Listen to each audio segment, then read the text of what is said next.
Thanks for listening to the AZ Wildcats podcast. Privileged to be partnered with BetMGM. If you haven't signed up for BetMGM yet, use bonus code PHNX. There's a few different offers depending on where you live. But for our Arizona audience, you will get $100 in bonus bets on your first wager with BetMGM. Again, make sure you use bonus code PHNX. Check out the show notes for full details. And now let's hear Shane with the disclaimer. Disclaimer, 21 plus to wager. Visit BetMGM.com for terms and conditions. U.S. promotional offers not available in Washington, D.C., Mississippi, Nevada, New York, and Ontario. Gambling problem? Call 1-800-GAMBLER. Colorado, D.C., Illinois, Indiana, Louisiana, Maryland, Mississippi, New Jersey, Ohio, Pennsylvania, Tennessee, Virginia, West Virginia, Wyoming. Call 877-8-HOPE-NY or text HOPE-NY 467-369, New York. Call 1-800-NEXT-STEP, Arizona. 1-800-522-4700, Kansas, Nevada. 1-800-327-5050, Massachusetts. 1-800-BETS-OFF, Iowa. 1-800-270-7117 for confidential help, Michigan. Now, joined by the great William Brad Alice, I'm merely Mike Luke. Hello, William. How you doing, dude? Not too bad, Michael. How you doing? I was going to say, how's the face? Let us see the side. Looking a little better. Better, one day at a time. Eyelid's still a little swollen, but that may never go away. There's some scar tissue up there. And my dad in his 60s actually had to have his eyelids done because they droop in our family. So we'll see. Well, either way, you got Rugrats there keeping you fresh. Either way, yep. All right, we need to talk about latest guy. Obviously, everybody cares about recruiting news here. Keshad Johnson visiting Arizona. Now, you might say, Mike, who's Keshad Johnson? Well, thanks for asking. He averaged about 7-7 this past year at San Diego State. He wouldn't come in here and be, Derek Williams, but I am all for adding guys like this, guys with immense physical and a physicality to them that I believe that this team has lacked the last couple of years, along with the Jaden Bradley, who we're going to get to. I'm all in. I would love getting Keshad Johnson. Yeah, I think the thing Arizona may be fighting in this is he would come in and most likely start, but he wouldn't be a 35-minute-a-game guy. Right. Because he is, in essence, a really good role player. And again, some of it would depend on how much does Vesar progress? Who else do they have coming in? I know, they're looking at other bigs from all over the world. So is this a guy? And again, I think he can play both forward spots too. But would he be happy playing that 25 minutes, knowing he might not score more than 7 points? Or does he want to go somewhere where he's going to really try to focus on, showcasing himself? So, I think Arizona sounds like they're in a good position. Sounds like the visit went well. You have to wonder what is his frame of mind in terms of this recruitment. But you're right. Arizona has lacked toughness, has lacked a grinder. And you can say, well, he was 7-7. Yeah, but what was he, 14 in the national championship game? 14-4. And again, when you're at San Diego State, they don't play weenies. Yeah. So again, he would be an interesting, nice pickup. My fear is, when you get a guy who's essentially, as weird as it sounds, making a lateral move, are you going to make a lateral move to play the exact same role? Sometimes, yes. You saw that with Courtney Ramey, who basically played the exact same role at Arizona as he did elsewhere. But other guys want to enhance their draft stock. And you have to just wonder if he would get that kind of run or shine at Arizona. Yeah, you know what I look at him as? I look at him as a better Eugene Edgerson, which I believe that every team could use. He's definitely got more skills than Eugene. He's not going to be an NBA player, obviously. But if you got a front court, you could do a lot worse because, again, I'm always of the opinion that with Tommy Lloyd, I don't believe offense will generally ever be a problem. I think that he's good enough. I think that he trusts his guys enough to be able to make that work. I don't necessarily worry at all about that, to be honest with you. But if I got a front court then all of a sudden of Umar Ballo, Keshad Johnson, Pella Larson, and then obviously we'll get to the bench here in a little bit, that's not the worst thing in the world, especially from a physicality perspective, William. Yeah, again, when you mix Ballo and Johnson, that's two big physical, strong guys. And but yet still, Johnson's also athletic. He's a little springy. In some ways, he's kind of like if you take for lack of a better feel, if you could mix Bennett Davison and Gene Edgerson, right? The two power forwards on that team actually, and combine them into one guy. Obviously, the closest maybe Arizona's had to that guy was a guy like I can't think of his name all of a sudden. The big power forward transferred from Kansas, and Zach Peters. No. You wanted to say Zach Peters. Ben Davis. But Ben Davis was a far more skilled offensive player. If he's half the player that Ben was, then Arizona's going to be real problems. But Ben was strong yet athletic. He wasn't a big springy shot blocking guy, but which just Johnson could do a little. But but that's something Arizona hasn't had a ton of. They've either had a center playing power forward, or they have had a shooter playing power forward. They really haven't had a guy who's, for lack of a better word, like a Houston power forward, like a, Cincinnati power forward. A Danny Fortson. Yeah. He would be an interesting. But Michael Wright was really skilled. I mean, he was physical, but man, he was a skilled, and he wasn't super springy. I mean, Johnson's a little more athletic. Right. Is he a grinder? Yeah, but he moves pretty well for a guy who plays as physical as he does.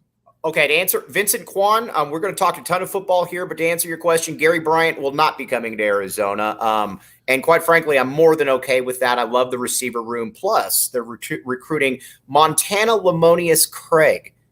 I mean, I don't even know what to do with that name other than to just say that name, because that name is fantastic. I do want to throw this out here. I do listen to it's actually the Kansas City version of kind of what you guys do with PHNX, the Kansas City Sports Network. They have a Chiefs show. Obviously, they were doing their draft crushes for next year. They were talking about Marvin Harrison Jr., but then the draft analyst said, "Hey, keep an eye on the Pac-12. Bunch of good receivers you're going to get late first, mid second." And he mentioned both Cowing and T-Mac, although he forgot T-Mac's name, but I mentioned that those are guys that Chiefs fans should keep an eye on, along with other receivers. But I thought that was very interesting that they specifically mentioned the Arizona receiver. Let's talk about that. And Rich Carrillo, you're making some good points. Be nice to PJ, though, Rich. We love PJ on this show, so you need to be nice to PJ on there. I ask you as a friend. But Rich is making some very good points we're going to get to in a second. But I can guarantee you that the great Rich Carrillo has been to Circle K. I have not met Rich, but I can tell you he's probably been there, as has Chad McDonald, Vincent Kwan, TLN, our friend, Brad Alice, and the great Jacob Franklin. Now, you might say to yourself, Mike, why are you bringing this up? It's because it's for the people right here.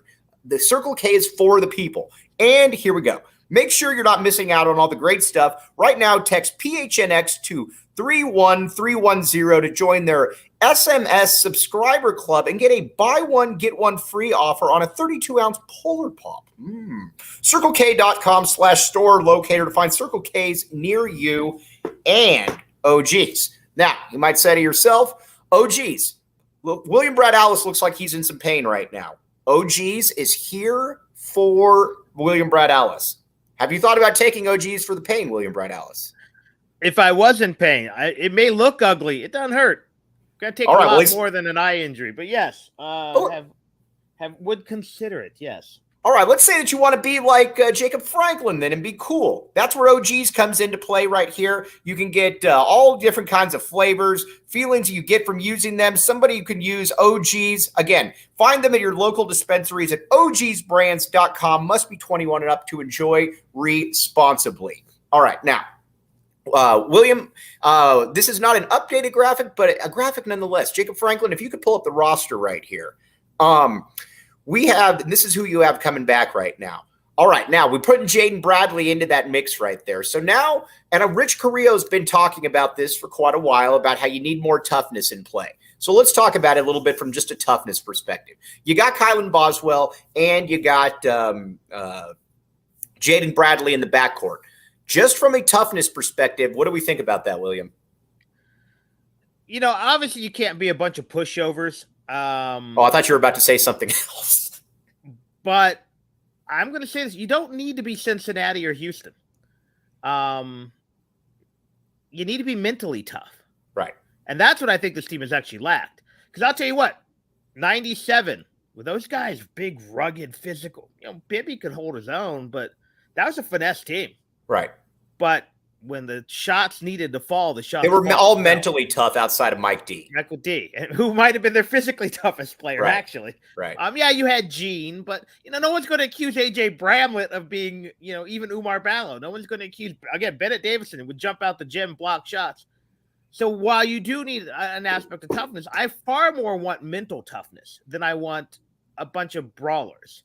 So I think it's finding those guys. And to me, Kirk Kriisa wasn't always mentally tough. You know what Kirk Kriisa was to me to a certain extent? And again, he's 61-11 as a starter, so we always need to put that here.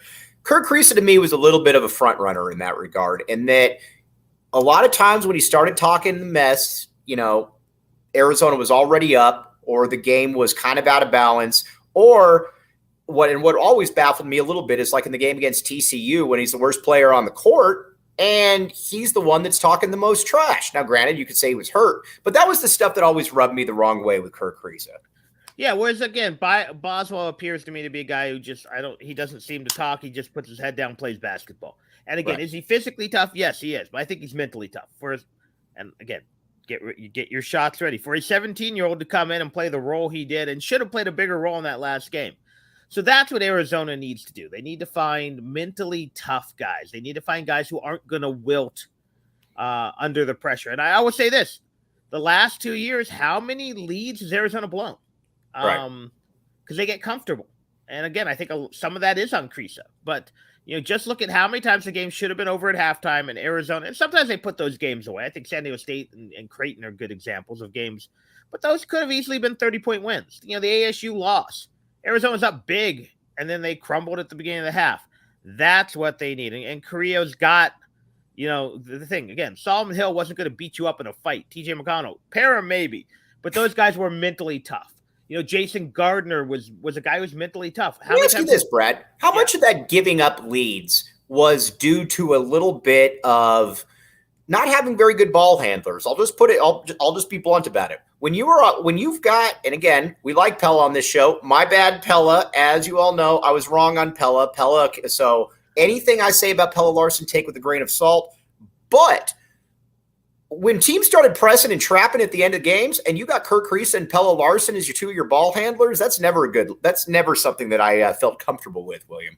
No, or how about pressing at the beginning of the second half, like ASU did? So yeah, I think that is a legit concern. And again, some of that's physical ability, but some of that's mental toughness. Again, we've always heard that, it's a cliche, but there's some truth to it. You have to know when to, put the foot on the throat and finish him off. And we have seen Tommy Lloyd teams go on what appear to be the Lute Olson run of death. And then it turns out it's not the run of death. It's just the run of big deep hole. They let him climb out. So that'll be interesting to see if the combination of Boswell, Bradley et al. Can do that. Get up big in the first half and then cruise to victory. And again, we're now living in the era of point spread where, if you're up 30 and you only win by 19, some people are upset. But I'd much rather do that than be up 30 and only win by 7. All right. I told people that I wouldn't talk about this, but I am going to talk about it just for a second. So again, feel free to slap me if you see me in person. TLN right here says, on 3, having Cody Williams as number 1 is insanity. I would generally say, and I'm a big Cody Williams fan, but 24/7's got him at 4. So, I mean, whether it's 1, whether it's 4, he's clearly a top 5 player.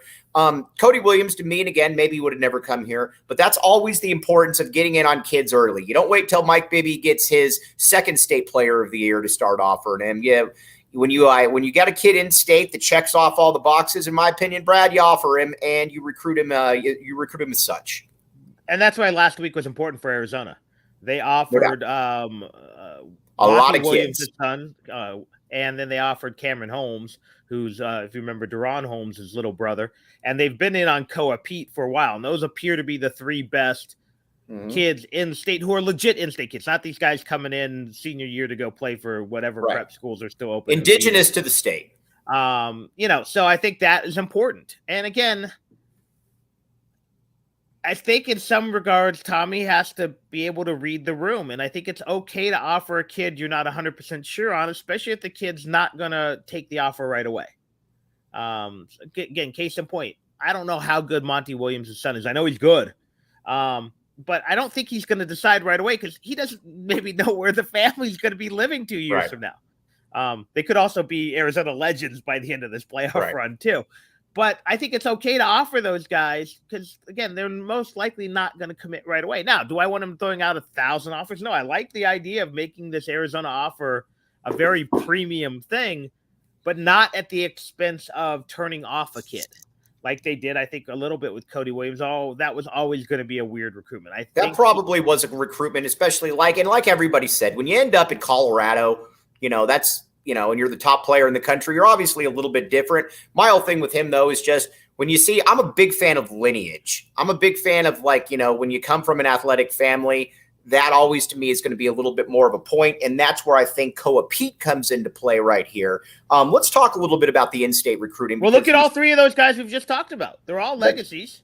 They're all legacies, Brad, and that's where you hit the nail on the head. So let's talk about it first. Koa Pete. This is I almost was about to say this is probably the biggest in-state recruit since Marvin Bagley, at least that was originally from Arizona. But now you could say Cody Williams, since I guess he's rated as the top player in the country. But Koa Pete is your no-duh. This guy is awesome. Again, comes from great athletic background. Father is brother, top 10 pick. Both his brothers played high-level D1 football. He's about 6'7", 6'8", super athletic, super strong. He projects as a one and done, and probably a guy that'll be too strong for a lot of college kids, even his 1 year, William. Yeah, he's a big, strong guy. Obviously, a family of college and pro football players. I can't remember if dad was also a football player at some point. I am going to go on record and say that I bet his dad played high-level athletics. I want to say his dad was at least a college football player, because that, again, maybe it's just been how long the commitment. He had a better background than we did. Yes, that is definitely true. But yeah, Koa, I think the only thing that maybe hurts him is, he's only about 6'7". So is he a 4? Is he a 3? Can he can that? So maybe he's not a one and done, only because I don't know if he ends up being a 6'7" power forward. How many of those are going to be roaming around the modern NBA? But he's a special athlete, and again, a guy who has been a kind of known about since 8th grade. Right. I've been hearing his name for a while. So yeah, big time kid again.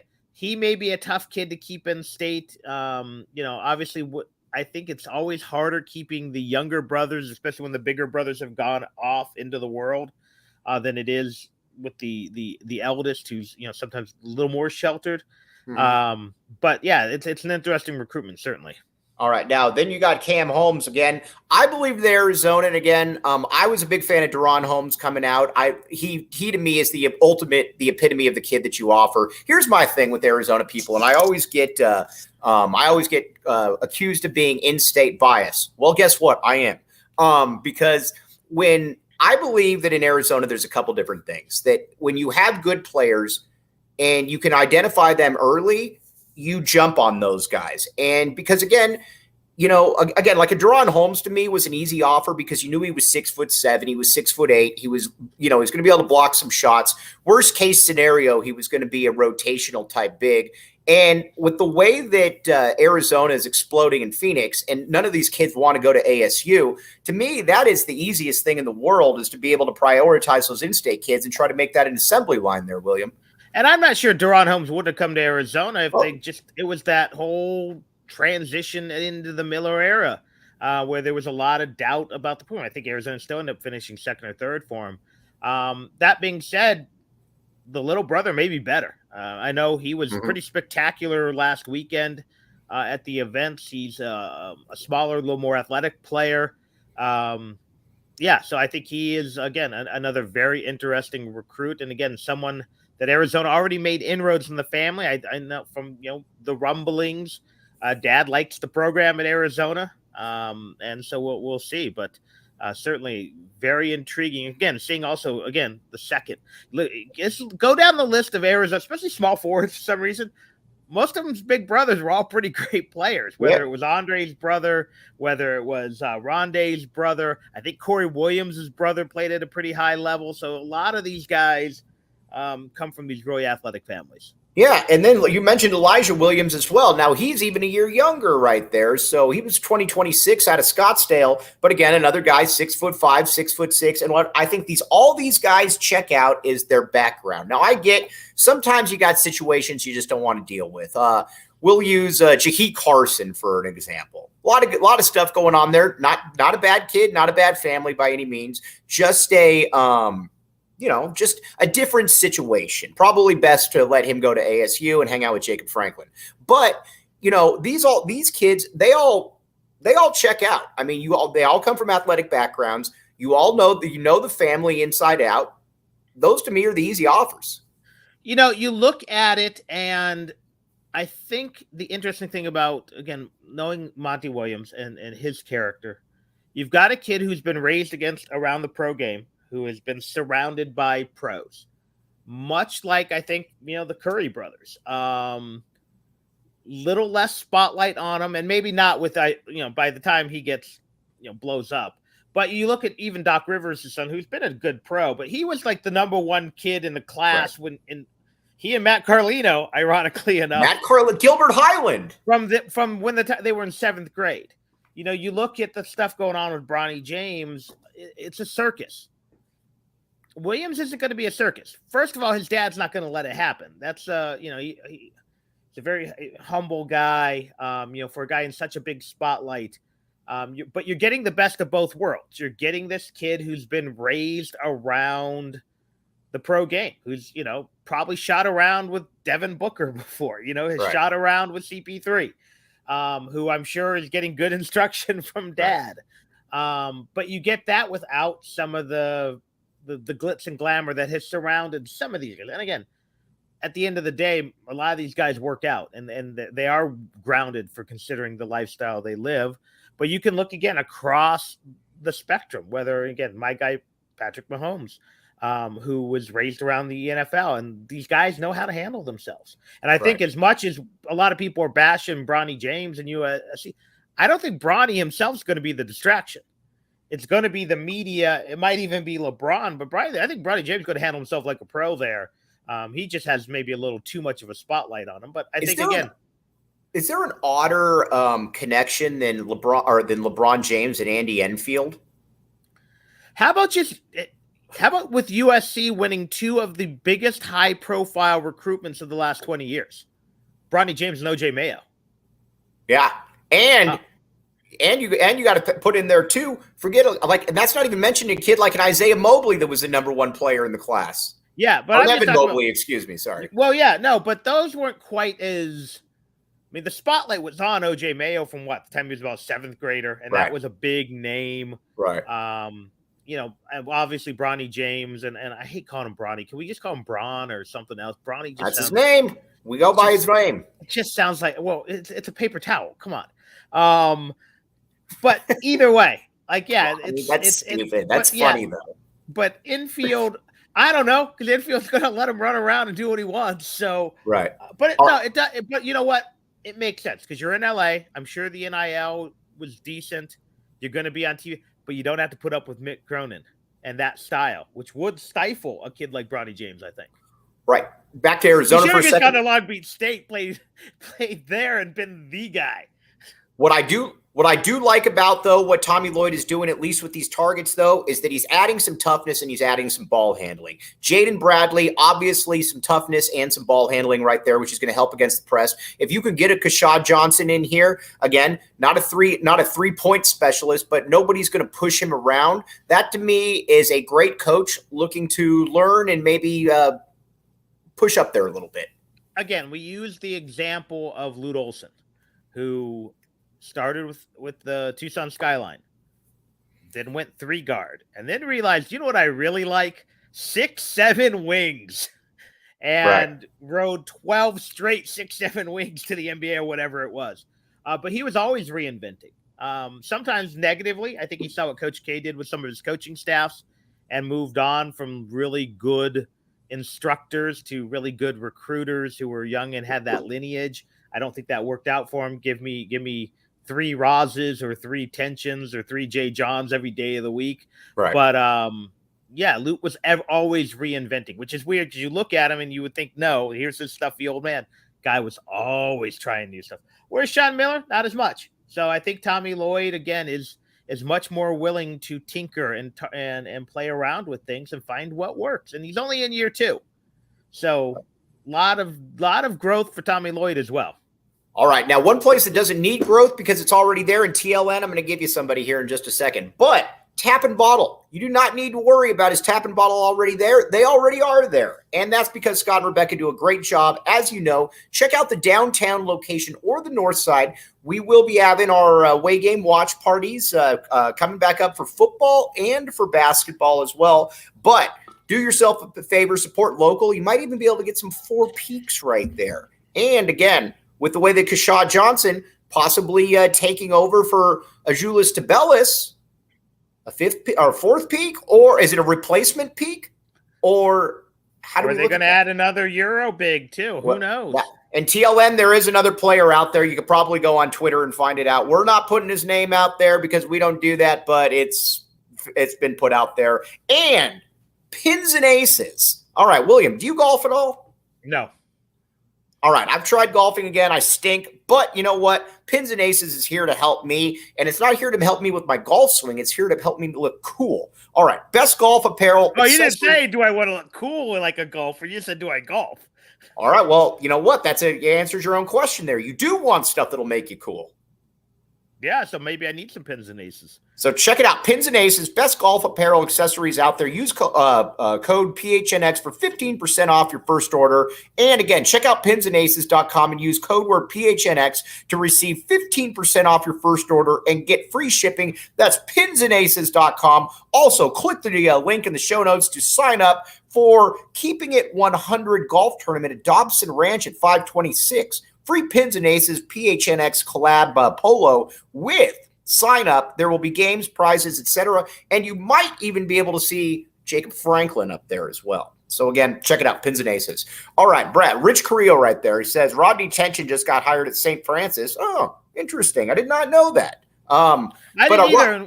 And Rodney's one of my favorite people of all time, U of A related. And we're actually our friends on Facebook, but he doesn't post as much anymore.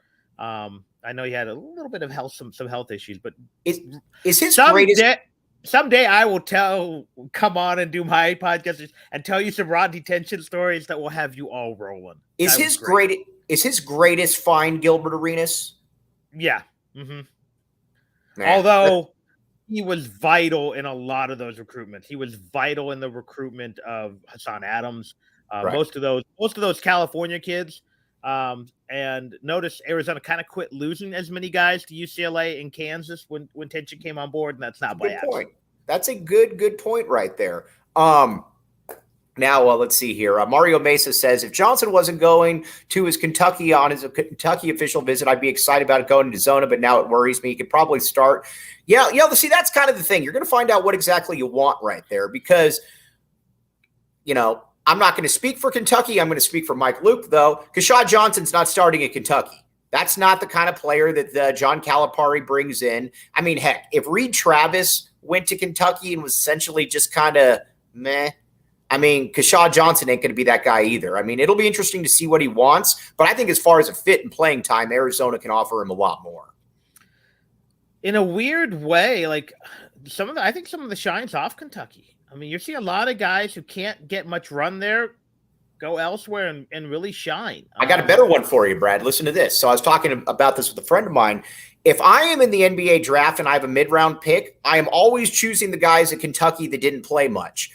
Devin Booker, Tyler Hero, Bam Adebayo. Trying to think. Shea might have been a high pick. I don't know. But I can keep going on and on. Eric Bledsoe. Generally, a lot of these guys go there and they get buried at Kentucky. Yeah, because it's the over-recruitment, and it's kind of like whoever's ready to play right now. Right. In a weird way. And again, it's hard to knock because Calipari's guys have made like $5 billion in the NBA, and I'm barely exaggerating. But he's kind of like a better Lavin. Do guys? He's not a very do guys get noticeably better? No, they have to go to the pros and develop in the pros. How are you the best recruiter ever and you have one national title? Yeah. I mean, that to me is kind of the thing that it comes down to. And just look at every NBA playoff series. Everybody's got 2 all-stars and they're from Kentucky. Yeah. I mean, it's really remarkable. In many ways, it's kind of Lorenzo Romar too. How many first-round draft picks did he have? And he missed the tournament 6 straight years. And in those 6 years, he had at least 1 lottery pick. Yeah, that's what I'm saying. All right, now we got and as sketchy as he's been lately. Give me Bill Self. Dude, is there a better guy at roster construction and roster development in all of college basketball than Bill Self? Maybe outside of Bobby Hurley?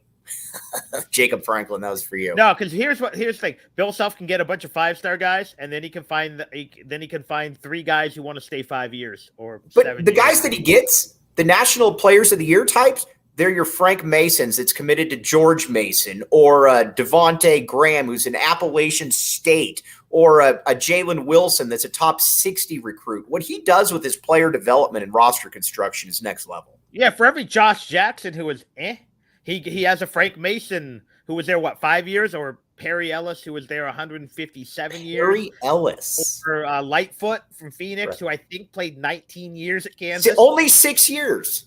Took advantage of that COVID year as he should. It just seems, but again, and he keeps a lot of those guys happy. And I'll tell you what, obviously I have family there. It's a cool school and it's a great basketball school. And Arizona has done it as well. But yeah, I mean, again, is there some sketchiness? Is there probably some big rule violations? Yeah, but I mean, the guy's got rings. Right. Now, Now he's got NBA stars, and he's got a bunch of guys who probably could barely start at George Mason that he makes into like third team all Big 12 players. All right. Now we're going to talk a little bit of Arizona football here. You and I are both on record as saying that we do believe that this team is a bowl team this year. So, yes. All right. That's where, TLN says, how does Arkansas have unlimited scholarships? That's what happens when you hire Eric Musselman. Eric Musselman makes things happen right there, William. He hides them in his shirt. Yes, he does. That's what he does. It seems like every time a kid comes on the transfer market, they've offered. Would you want to play for Eric Musselman? Probably. See all the people that hate Eric Musselman? I actually loved I wanted the Suns to hire him at one point. Right. I thought he was going to end up with the ASU job, and I was worried when he was an assistant there. I've liked him for a long time. We were on Musk. Is he a little grating? Yeah. Is he a little obnoxious? Yeah. Is he a good basketball coach? Yeah. We were on the Must Bus early on this show on basically the movement. So again, hop on the hashtag Must Bus. All right, Arizona has basically tried to overhaul the D line with bringing some guys back. It's a much bigger D line now, and I think what you're hoping for in the recent guy is Taylor Upshaw. Kid that played a little bit of Michigan, had about 5 career sacks, went to Colorado. Dion said, get lost, essentially. Now he's at Arizona. What you're hoping for is that one of these guys, whether that's him, whether that's Big Bill Norton, whether that's Manoa, one of these guys can become a Hunter Echols type. You know what I'm hoping? I'm hoping you got 12 guys who can play Pac-12 football. And I don't think you've got a star among the bunch. I don't think you have a stud among the bunch. I think you might have depth.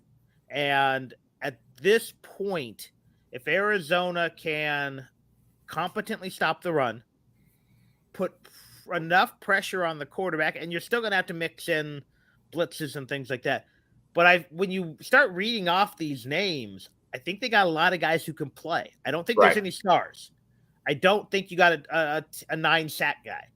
But if you got a couple 3-sack guys, if you've got, again, if you're 3 deep, 2.5 deep at each position, if you have 5 competent ends and 5 competent interior defensive linemen, that's going to go a long way, because I do think they have some playmakers potentially at linebacker. Well, let's talk about that. And I think you have good enough defensive backs that if they don't have to cover for 5 seconds, you can put out, again, is this going to be the 85 Bears? No. This isn't going to be Desert Swarm.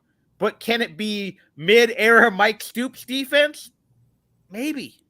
What I need from this team is to be able to, what I need from that defensive line is to, and that's called a tease right there. But first, FOCO. FOCO always has our back for Arizona sports, and they have yours as well. Get the best gear around by visiting www.foco.com and use code PHNX for all the non-presale items using promo code PHNX for 10% off. FOCO is a leading manufacturer of sports and entertainment merchandise with a product line that includes apparel, accessories, toys, collectibles, you name it. Brandon Sanders has come on here before and he's talked about FOCO and about how FOCO helped him out.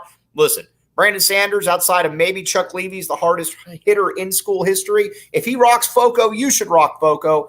And again, PHNX, here's the deal. Here's what you got going on right now. Keep in mind, you got the Suns watch parties presented by Neutral at BetMGM Sportsbook at State Farm Stadium. And again, those are for all the away games. And you got the Keeping It 100 golf tournament presented by Pins and Aces. Become a diehard today. Check out phnxlocker.com to grab your membership to receive exclusive content, discounts on all events, merch, and access to our Discord chats. Hey, okay. Can we have a computer simulation run a cage match between in their prime Cecil, Sanders, and Clay Hart? Wow. Just to see who could hit the hardest? Clay Hart would be a value pick right there, though, because he would have a puncher's chance. Well, here's the thing people may not know about Clay Hart was also doing pro rodeo for a while after he left Arizona, and I think he's playing pro poker now. Just an interesting dude. Plus, he led the movement to get rid of John Makovic, which we appreciate as well. So, Clay, you're the man, dude. Appreciate you. Yeah, Miranda zone. Yep. Okay. Now, what I need from the defensive line, outside of Deuce Davis, I need Deuce Davis to be the guy that can get to the quarterback a little bit. I need the defensive line to be able to keep offensive linemen off the linebackers because, again, as we've talked about, I believe that is the strength of this team right here. I need Justin Flo to be what Justin Flo was supposed to be. We know that Jacob Manu is good, but as you so astutely put, too, now the next step is to start making those tackles closer to the line of scrimmage, not 9 yards downfield. And then you got a Leviticus Sua coming in as well. Those are the three guys that I think need to be the stars of the team, at least from a statistical perspective, Brad. Yeah, I don't want it to be their safeties unless you're going to be playing someone real close to line. You want your linebackers leading you in tackles. Again, I don't need Big Bill Norton I don't need him to have more than 3 tackles all year. He's got to keep – I'm going to punt again. He's got to let Justin flow. Big Bill Norton's got to let Justin flow. I want, Savea – all these guys eating up blocks. You can't let a guy chip your D lineman and get to the linebackers. You can't. You have to force some double teams. You have to make teams try to run wide. You just can't get beat up at the line of scrimmage. The good news is I think you got guys who can do it. Again, is Norton's not of the quality of these guys who just all went first round from Georgia, but he didn't have to be. He just has to be a big, strong dude in the middle and make guys run around, make guys. What I like, though, is that we're not relying, at least in theory, on the Parker Zellers of the world. All due respect to Parker, but at least these guys are big. Yeah, we're talking 280 plus, a couple 300 pounders. I think one of the big Samoan dudes is like in the 330 range. Mm-hmm. That's what you want. I want a bunch of big. Again, people used to when I coached, and again, this is going to sound like Woodman here, but they always wanted me to put. You coached a little bit. I coached a little bit. They always wanted me to put the small, fast guy at nose guard because he can get in the backfield. I'm like, yeah, and run right by the quarterback. I want a guy who could barely get in a stance because he's so big that I used to even have a kid. He couldn't put his hand down. He was so chubby. My linebacker used to kick him in the A gap. Guess what? No one ran through the A gap because Big Tony was sitting there. That's what I want. Give me, who's the big guy from Oregon who plugged up the middle? Haloti Nada. Give me those guys. What do you have? 18 career tackles for loss, but no one ran through that A gap. Right. That's what I want from this because, again, I want Justin Flo and Jacob Manu combining for about 20 tackles a game. The one guy I need to see, I think, really break out in the secondary is Ephesians Price-Hawk. Now that Christian Roland Wallace is at USC, Price-Hawk is the one player in that secondary again. He was a mid-level 4-star kid, tall, angular, but again, he moves. He has a fluidity in his hips that a lot of guys don't have, and you can see why he was a highly ranked guy. I need him to make that freshman to sophomore leap there, William. Yeah, I'm really hoping he and Tacario Davis can end up being the two guys for Arizona because I like the idea of having two big, 6'2", 6'3" corners. That's a luxury. I mean, that's a luxury you don't even see in the NFL. You want two Richard Shermans as your defensive backs. I do. I don't, as much as I love Kelly Malvo, I don't need a 5'9" corner who's a ball hawk but gets out jumped. I want these big guys who can move. Would you settle for a Michael Jolivet? Sure. I love Malvo too, but again, those guys were not the tallest guys. And but yeah. But Daryl Lewis is not on your radar then. I'll take a D. Lou any day of the week, but how tall was C-Mac? Was he about 6'2"? Yeah. Yeah, he's a big boy. Yeah. So yeah, give me the best guys. But if you could have a pair of 6'3" corners out there, and then throw in your smaller guy as that that slot corner, if they're not going to go with the extra safety, yeah, give me that. Give me some size out there to compete with these big, tall receivers.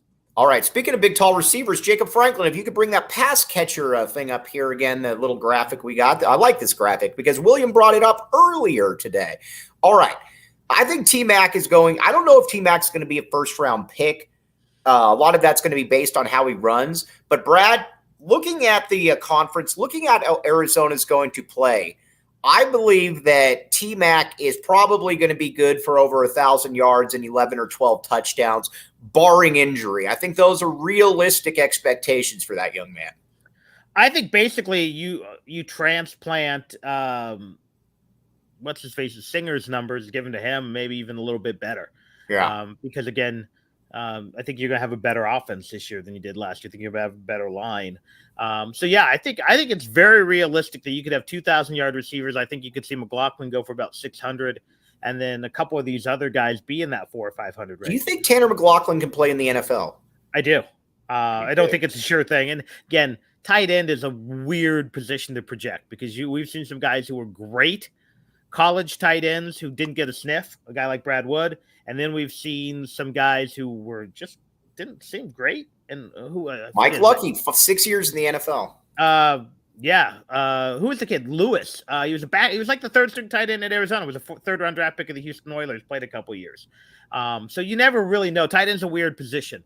But I think McLaughlin, when you look at him, he has that size and that he moves like an NFL tight end. I'm curious. You mentioned Cowing as well. Just what we know we have returning right now. Is this as good a returning duo as we've seen at the U of A? You go back a little bit further than me, but I believe in my lifetime, I believe in my lifetime, I believe it is. Since the late 90s. I was going to say since McDaniel Northcutt, right? But yeah. McDaniel, you got to remember, is coming off the red shirt year. McDaniel wasn't as proven going into his senior season as either one of these two. Yeah, but he was still pretty good. And then you also had Rodney Williams in that group too, who was a pretty Williams was the year before though, but yeah. Yeah, but they were all there kind of together at that time. And then going if you really want to go way back, Brad Horton and Brad Anderson, John Horton and Brad Anderson, two NFL receivers, but we're going back to, I think Mike Luke was like -2 years old back then. Obviously you had some good ones under Stoops, but Mike Thomas and Cedric Steptoe, but that was two midgets who could just run by people. Do you think Chief can name one U of A player pre-1995? Or no, let's say before, because I bet he can name Brewski. Can he name it pre-1990? Yeah, but he said Brewski was a linebacker and then moved to D end. I set that one up for you perfectly right there, Brad. Yeah. And I, just to double check, because sometimes I doubt myself, I reached out to several guys who played on that team. That was all nonsense. Right. Yeah. Brewski was always a D end. Correct. Yeah. So, yeah. But you know what? Again, I don't like to be a gatekeeper either. Do I sometimes get annoyed when people pretend they know more than they do? Yes. But if you became a fan in the 90s, great. Become a fan in the 90s and just admit, I don't remember. Let's talk Jonas. I don't remember John Horton and Brad Anderson. That's fine. We don't hold it against you. Speaking of which, let's talk Jonas Savaiinaea right here. I don't believe that the average person, and again, maybe I don't want to say that in a condescending way because do people realize what rare air Jonas Savaiinaea is right here, being that he's probably going to play all tackle this season after being a freshman All-American at guard? Do you think the average guy realizes just how rare this, or the average man or woman realizes how rare it is to have somebody like him here? I don't think most people, and again, this is not a knock on most fans, know how rare it is to have a true freshman starting offensive lineman, much less two. Right. When you add in Wendell Moe. Good point. No, that's and you know what this is doing. If this ends up really happening, this just is making Savaiinaea a lot of money because the fact that you can be an All-American guard, then go play tackle, at the very least, you become a guy who can play 4 offensive line spots in the NFL. You can be a swing tackle for an NFL team. You can go be, again, some NFL teams like to have a guy who can play both right side or both left side positions. That's again, it's like having a left-handed hitting catcher. Right. It's a skill that you're gonna add 3 or 4 extra years to your NFL career. We've talked about this, but one thing you got to give this staff, no matter what you say, is they do a pretty darn good job of evaluating players, though. You look at it. I mean, you mentioned Wendell Moe. Wendell Moe started the second half of the season at guard. He was an overlooked recruit out of Long Beach Poly. So, I mean, you got to give these guys some credit there because they overturned the right rocks. That's for sure. Yeah, there's a lot of it's. I mean, I think you could go. Most staffs always have that. I mean, Arizona has had that guy how many times now? But it's about building relationships and understanding that Mo had some personal stuff he had to deal with. Some tragedy in his life that slowed his production. At a football powerhouse like Poly, where you can get lost in the shuffle, as weird as that sounds, with the scout at every game, sometimes you're not looking for the third D1 offensive lineman. So yeah, give the staff some credit. And again, building that, and especially now, much like Dick Tomey, in that Polynesian community, which is only going to get better now that you got Dwayne Aquino on staff. But when you mix in, Nansen and Pau and Kafusi, you've got guys who are linked into this very close-knit community that sometimes, as crazy as it sounds, still gets overlooked at times. Right. Brad, where can they find you? WSR Brad on Twitter released a podcast last week. I actually have one recorded now. It's on Jaden DeLora, and I'm kind of vetting it since it is such a sensitive subject. Want to do one on Upshaw as well. So should have maybe 2 out this week, maybe even 3. It's just, again, matter of finding the time. We got sports. You got a lot going on. You got life. I got my kid's life, not even my life, my kid's life. And the impact of your kid's life is being felt on the brow. So yeah, I've also got some impact from the hockey puck yesterday all over, but no one needs to see my shoulders or biceps or. Brad, we all want to see it. We all want to see that, but that's for another day. I don't know if you can see it. I see it. Yeah. Brad, you're obviously working on your tan. I like it. I got that one too. So you got that one as well. All right. Those were saves. Unfortunately, still lost the 2-1 semifinal game. Still mad. He is Brad Allis. Again, check him out. WSR Brad. You can have his pods coming out. The great Jacob Franklin behind the scenes. Thanks as always for letting us reference you about 9 times without combating back. And everybody out there that made this the show. Appreciate you guys all. We will be back with you tomorrow. You've been listening to the AZ Wildcats podcast.